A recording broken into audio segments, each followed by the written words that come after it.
ডান দিকে আর একটা হলো বাম দিকে। ডান এবং বাম, দুনিয়ার মধ্যে চলার সময় ডান এবং বাম আছে না নাই বলেন? ডান দিকের লোক সুবিধা না বাম দিকের লোক বেশি সুবিধা? ডান হাত দিয়ে ভালো কাজ করেন না বাম হাত দিয়ে ভালো কাজ করেন? আপনি দোকানে চা খাচ্ছেন, দোকানদার প্রচন্ড ব্যস্ত, হঠাৎ করে বাম হাত দিয়ে আপনার চাটা ধরলো, ভাই চাটা নেন। আপনি চা মুখের দিকে তাকিয়ে সহজভাবে গ্রহণ করবেন নাকি বলেন? করবেন? বেয়াদব, আমার মতো মানসিক বাঁ হাত দিয়ে চা দাও, এটাও হাত এটাও হাত, সমস্যাটা কোথায়? কিন্তু সমস্যা আছে না নাই বলেন? আছে। আল্লাহ রাব্বুল আলামিন ডান এবং বাম দুইটা গ্রুপ যখন হয়ে যাবে, ডান পক্ষ এবং বাম পক্ষ, দুনিয়ায় যেমন মাইন্ডে বেঁধে যেত, বাম হাত দিয়ে আমাকে চা দিল কেন, বাম হাত দিয়ে এই সালাম দিল কেন, বাম হাত দিয়ে আমাকে এই কাজ করলো কেন? এর কারণ হলো আল্লাহ রাব্বুল আলামিন দুইটা লাইনটা আলাদা করে দিয়েছেন। ডান এবং বাম দুইটা মানুষ যখন এক জায়গায় হয়ে গেল, হওয়ার পরে আপনি এখন দেখতে পারবেন আপনার বন্ধু বান্ধব যারা, আপনার সাথের লোক যারা, আপনার সাথে যারা চলাফেরা করছিল, আপনার সাথে যারা ওঠা বসা করার মধ্যে দিয়ে আপনি এত কষ্ট করে ফজরের নামাজে হাজির হয়ে যেতেন, উনি ফজরের নামাজে হাজির হতো না।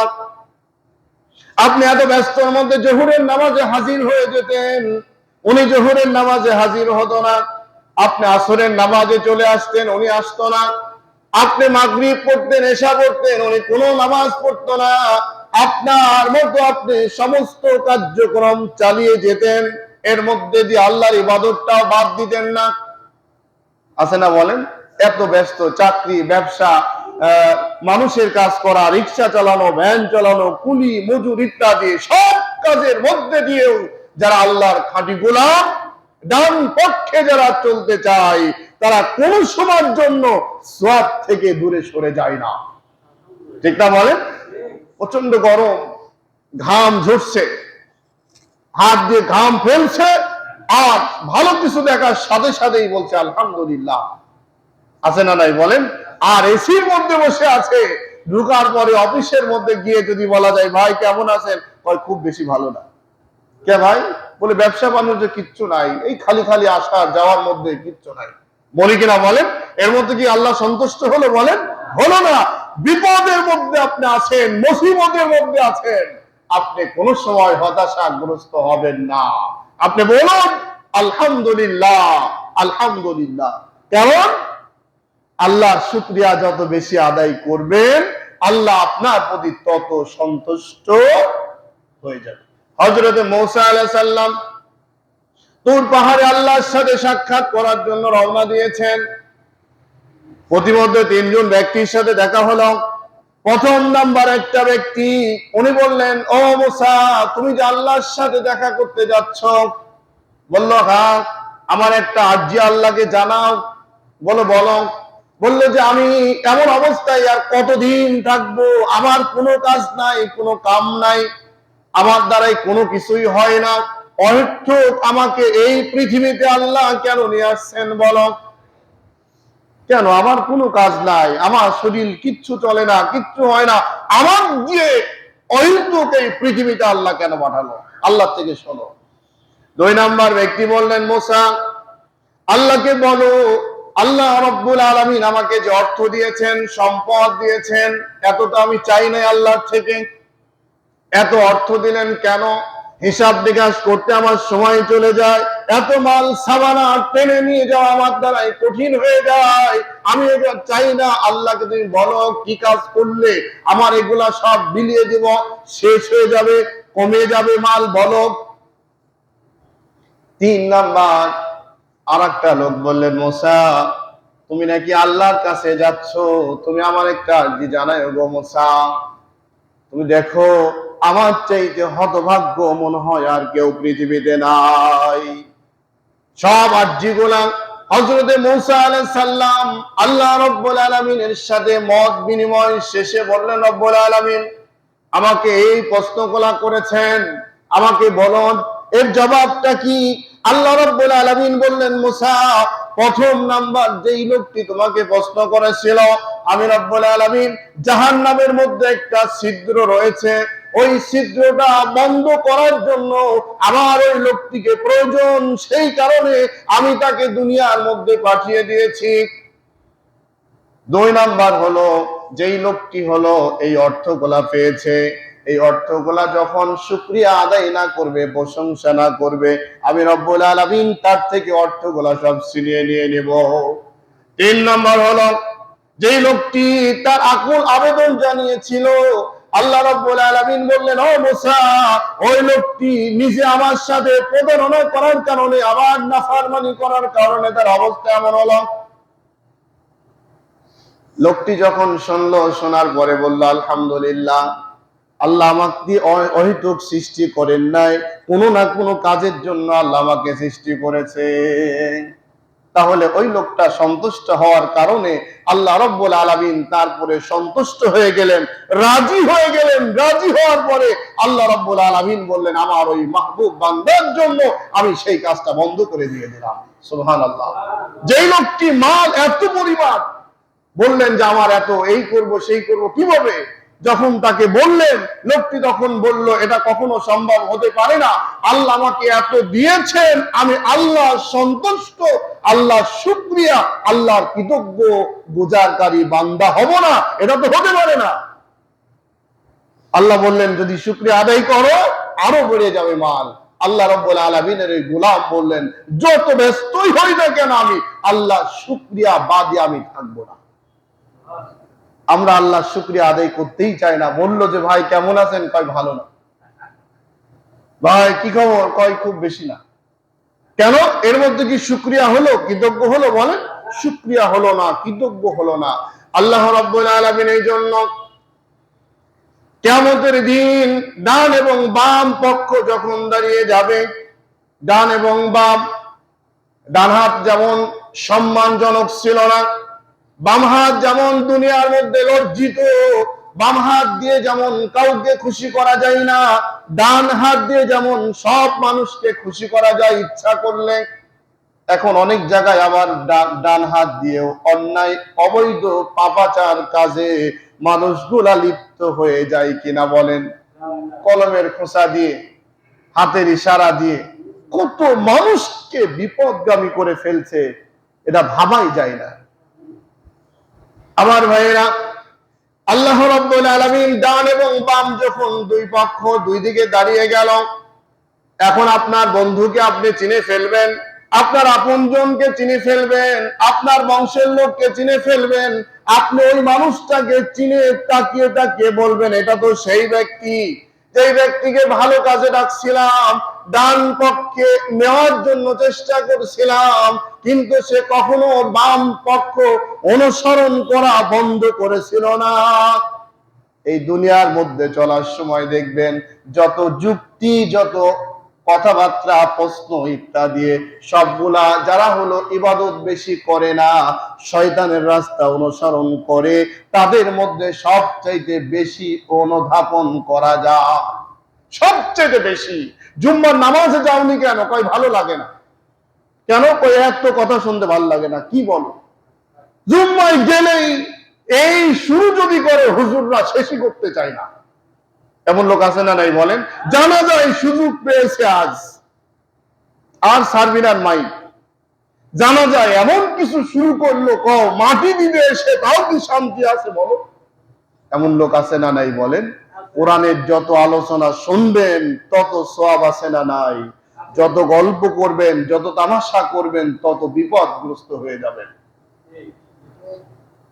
কোরআনের আপনি নিজেই প্রমাণ করুন। আসরের নামাজ পরে যে কোনো এক দোকানে বসেন, বসার পরে বলেন আলহামদুলিল্লাহ, জীবনটা এখন মনে হয় যেন একটু ভালোর দিকেই চলছে নাকি বুঝতেছি না, আসলে নামাজটা নিয়মিত পড়তেছি। কিন্তু এখন ইতিমধ্যে আজান হলো, 5 জন লোক নিয়ে বসে আছেন, বলেন ভাই চলো নামাজে যাই। ভাই নামাজে আসলো, হয়তো মনে করেন 2 জন 3 জন আসলো না, পরে গিয়ে 3 জনকে আপনি ধরেন, এই ভাই তোকে নামাজে ডাকলাম, নামাজে গেলি না, আজকে জুম্মার দিন তাও দেখলাম না। উনি দেখবেন 1 দিন 2 দিন 3 দিন পরে আপনার কথার জবাব এখন তো সাথে সাথেই দিয়ে দিই আমরা।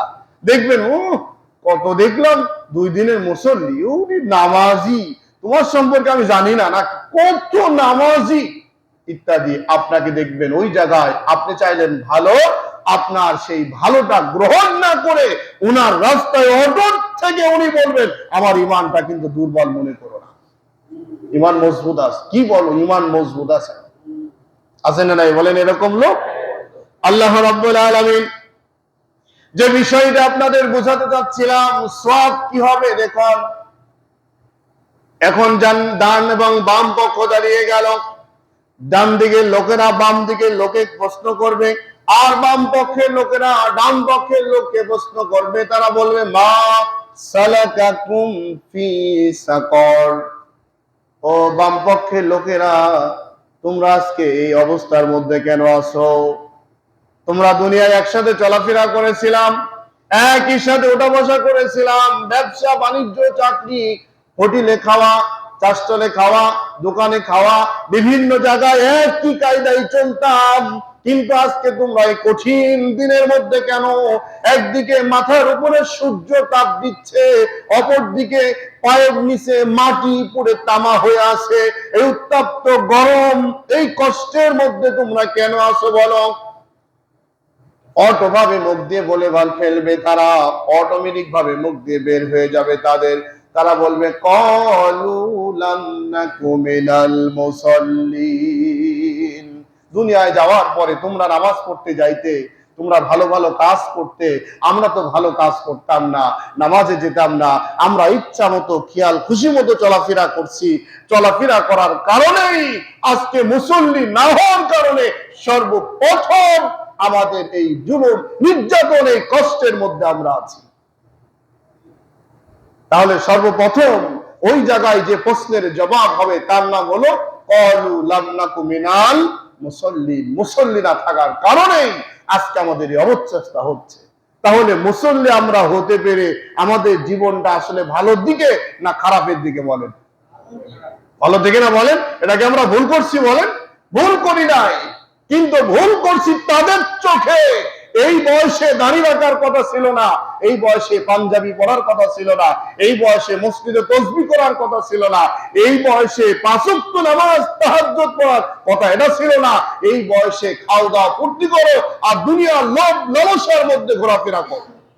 চোখের সামনে যে সমস্ত মানুষগুলা মদের আড্ডায় বসে, মদের বোতল নিয়ে বসে মদ খায়, এখনো অনেক মানুষ আছে না নাই বলেন? দেখলে কষ্ট হয় কিনা বলেন? আরে লোকটার বাপ নামাজ পড়তো রে, অথবা লোকটার বাপ কত কষ্ট করে টাকা পয়সা গুছাই থুয়ে গেল, এই লোকটা নামাজ পড়ে না, মদ খায় এখন, এরকম বলি কিনা বলেন? অন্যায় কাজ, খারাপ কাজ যেটা, সেটা সকল সময়ের জন্য ওর বিবেকের কাজ প্রশ্ন হয়, প্রশ্ন জাগে, এই কাজটা ভালো না।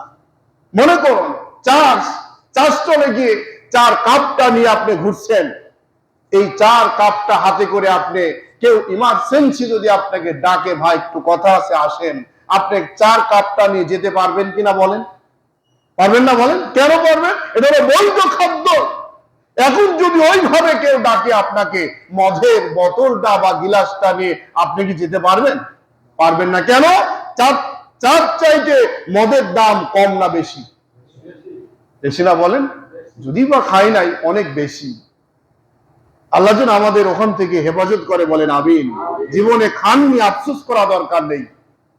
মদ খাইনি, আলহামদুলিল্লাহ। অবৈধ কাজে যাইনি, আলহামদুলিল্লাহ। খারাপ কাজ করেননি, আলহামদুলিল্লাহ।